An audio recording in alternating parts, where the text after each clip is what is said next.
Hello everyone, my name is Crystal and welcome to my YouTube channel. It is Tuesday morning still. I went out earlier than usual this morning because I can come back and I can relax a bit, chill out, and it's not bang on lunchtime. So Alexa, what's the time please? The time is 11:22 a.m. Alexa, good morning. Good morning. On this day in 1990, Britain's first female Prime Minister, Margaret Thatcher, left office after more than 11 years in the job. No lettuce could ever last that long. Right guys, so I've made myself a lovely cup of coffee. I'm just trying to chill out, be happy in my flat. There's no one in here but myself. I have spoken to absolutely no one outside, neither a male or a female. I've just got on with walking my dog, which I took Max out this morning, as usual. Just because someone lives by themselves, it doesn't mean that they're gay. It means that maybe through circumstances a person doesn't want a relationship of any kind, whether it's gay, bi, heterosexual, whatever. Maybe I need to have respite from what I've been through. Maybe I don't want to meet anyone. Maybe I just want to sort my life out and carry on looking after myself. Just because someone doesn't sleep with anybody doesn't mean they're queer or strange either. A lot of people do not have a partner. Some people are shy. Some people choose not to have a partner. Some just leave people alone. I mean, people spread rumours because they've got nothing else better to do. And nothing in their lives apart from gossiping about other people, which is stupid, because that's another reason why I don't.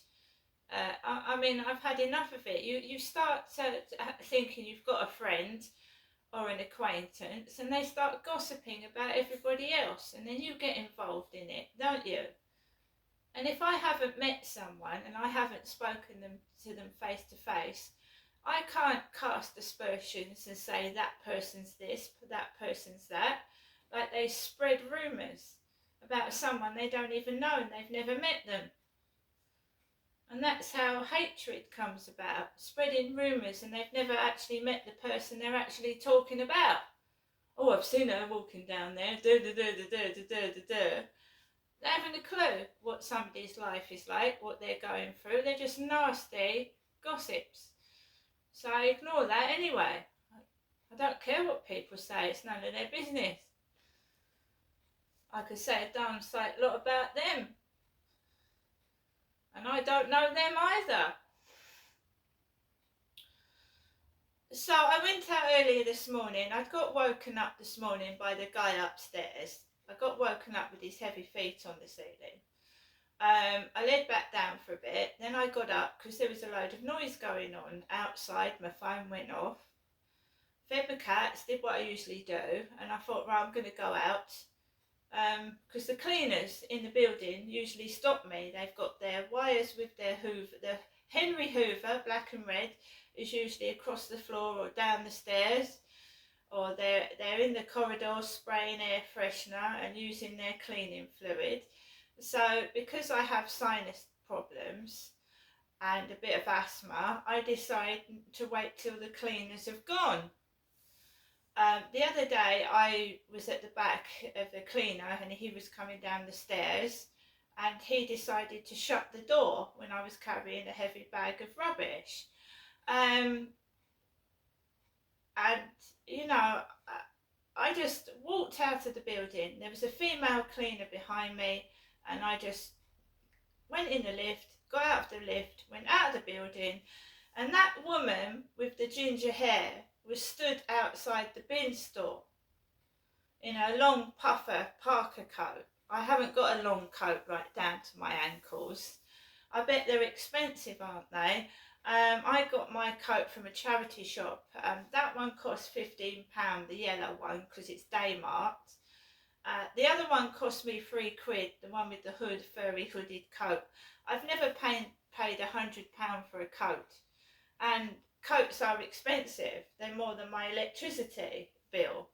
So I get cheap coats from charity shops myself. I've never bought a coat that's over £100. So you've got this woman with ginger hair with a backpack and a long padded coat right down to her ankles, blue, and she's an old lady. Max and I walked up the road behind this ginger-haired old lady with a backpack on. I've seen her going into Strood, like I do. So I walked onto the field past her. I didn't speak one word to her. I just put my rubbish in the bin and left. I walked onto the field, and because it's being now bandied about, because I didn't go with that Charlie, I'm a lesbian. Because I didn't go with that bald-headed man that hadn't had a bath for 9 months and that smelt, I'm a lesbian. I think I'm sensible.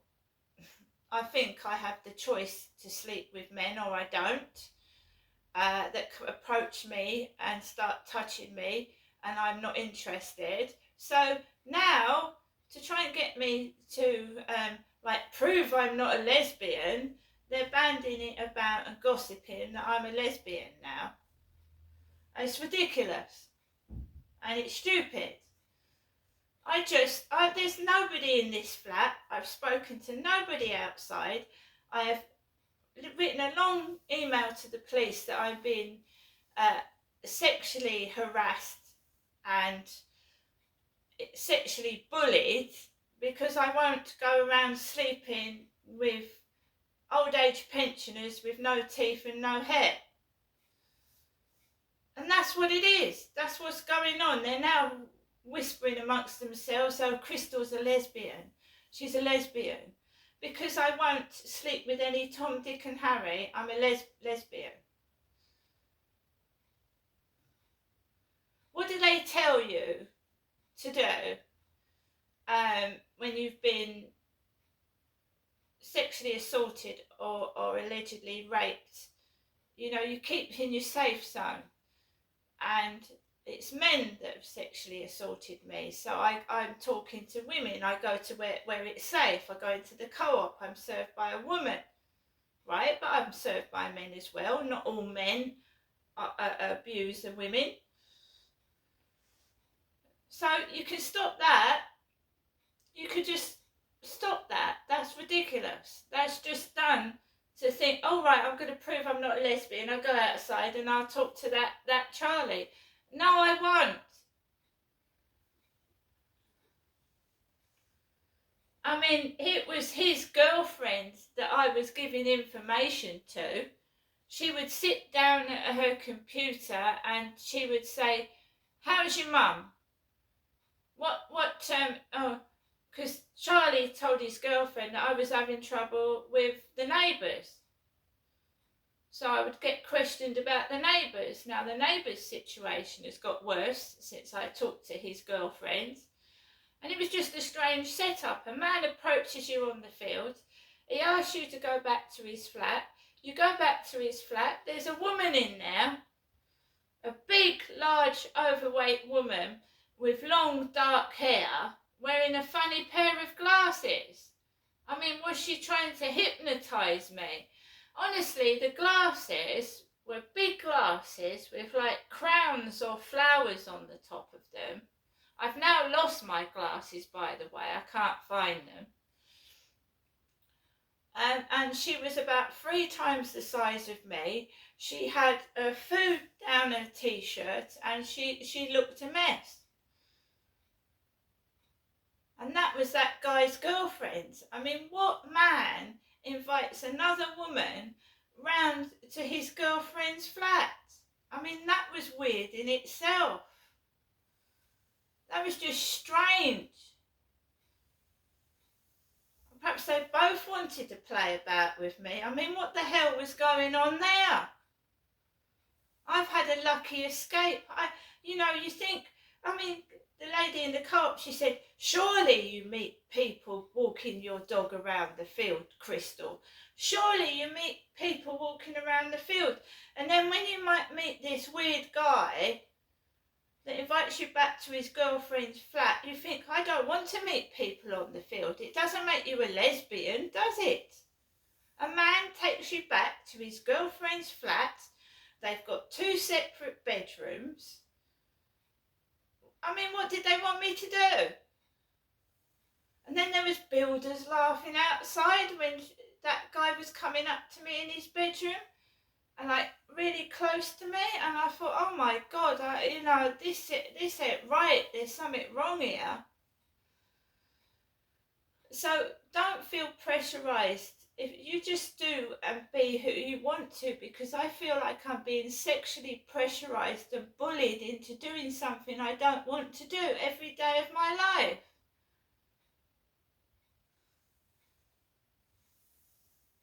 I don't particularly talk to anybody, male or female, after what happened to me in July, and that's not long ago, is it? July was one of the last occasions that this guy came up to me. And strange men with plastic bags, thinking they're going to be invited back to my flat. You know, if you want to invite someone for a coffee, you invite someone for a coffee. You don't empty plastic bags, no money in their wallets. What do they want me to do? Pay for everything?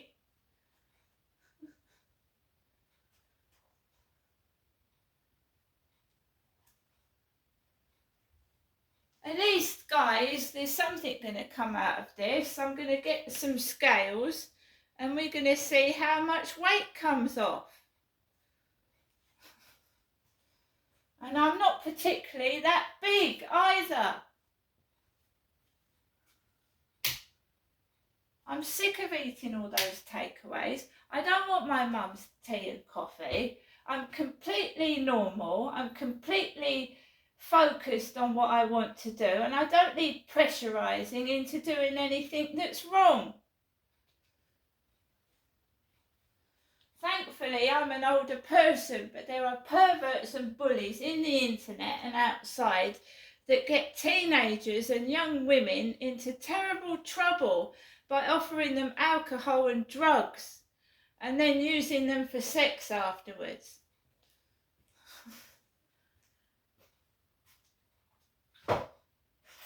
There's women on the streets using their bodies for sex, and men will sleep with any woman that's offering sex, any woman, and that they can see that a woman's anorexic, she's obviously an addict, and they will use her and push her about for sex because they can and they get away with it.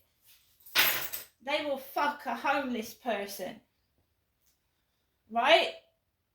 They don't offer that person help. They abuse that person. That's why it's got to stop. That's why I'm not being pushed and provoked into doing something I want to do. And if they don't like it, they can fuck off.